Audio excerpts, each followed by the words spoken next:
As he went along, he saw a man blind from birth. His disciples asked him, "Rabbi, who sinned, this man or his parents, that he was born blind?" "Neither this man nor his parents sinned," said Jesus. "But this happened so that the work of God might be displayed in his life. As long as it is day, we must do the work of him who sent me. Night is coming, when no one can work. While I am in the world, I am the light of the world." Having said this, he spit on the ground, made some mud with the saliva, and put it on the man's eyes. "Go," he told him, "wash in the pool of Siloam." This word means sent. So the man went and washed and came home seeing. His neighbors and those who had formerly seen him begging asked, "Isn't this the same man who used to sit and beg?" Some claimed that he was.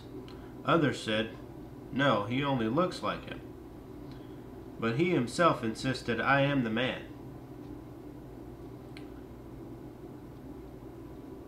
"How then were your eyes open?"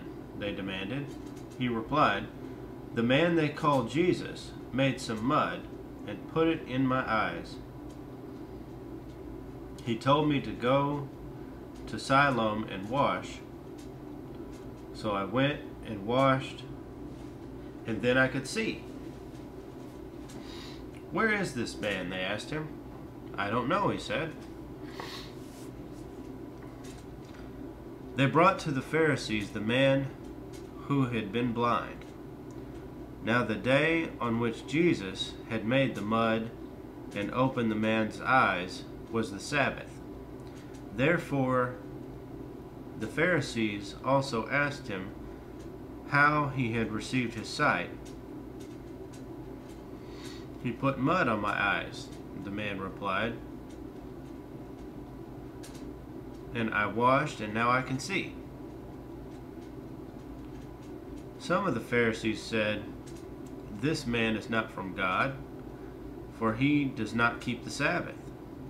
But others asked, "How can a sinner do such miraculous signs?" So they were divided. Finally they turned again to the blind man. "What have you to say about him? It was your eyes he opened." The man replied, "He is a prophet." The Jews still did not believe that he had been blind and had received his sight until they sent for the man's parents. "Is this your son?" they asked. "Is this the one you say was born blind? How is it that now he can see?" "We know he is our son," the parents answered, "and we know he was born blind, but how he can see now and who opened his eyes, we don't know. Ask him. He is of age. He will speak for himself." His parents said this because they were afraid of the Jews, for already the Jews had decided that anyone who acknowledged that Jesus was the Christ would be put out of the synagogue. That was why his parents said, "He is of age, ask him." A second time they summoned the man who had been blind. "Give glory to God," they said. "We know this man is a sinner." He replied, "Whether he is a sinner or not, I don't know. One thing I do know, I was blind, but now I see." Then they asked him, "What did he do to you? How did he open your eyes?" He answered, "I have told you already, and you did not listen. Why do you want to hear it again? Do you want to become his disciples too?" Then they hurled insults at him and said, You are this fellow's disciple? We are disciples of Moses. We know that God spoke to Moses. But as for this fellow, we don't even know where he comes from." The man answered, "Now that is remarkable.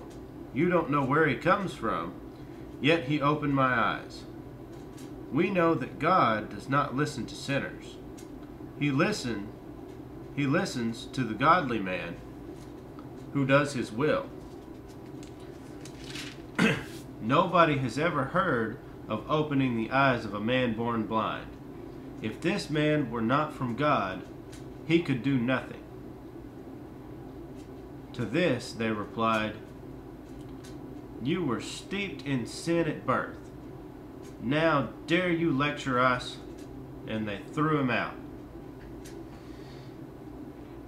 Jesus heard that they had thrown him out, and when he found him, he said, "Do you believe in the Son of Man?"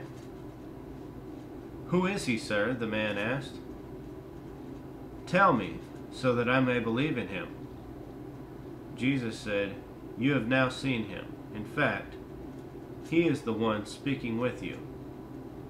Then the man said, "Lord, I believe," and he worshipped him. Jesus said, "For judgment I have come into this world, so that the blind will see, and those who see will become blind." Some Pharisees who were with him heard him say this and asked, "What, are we blind too?" Jesus said, "If you were blind, you would not be guilty of sin. But now that you claim you can see, your guilt remains."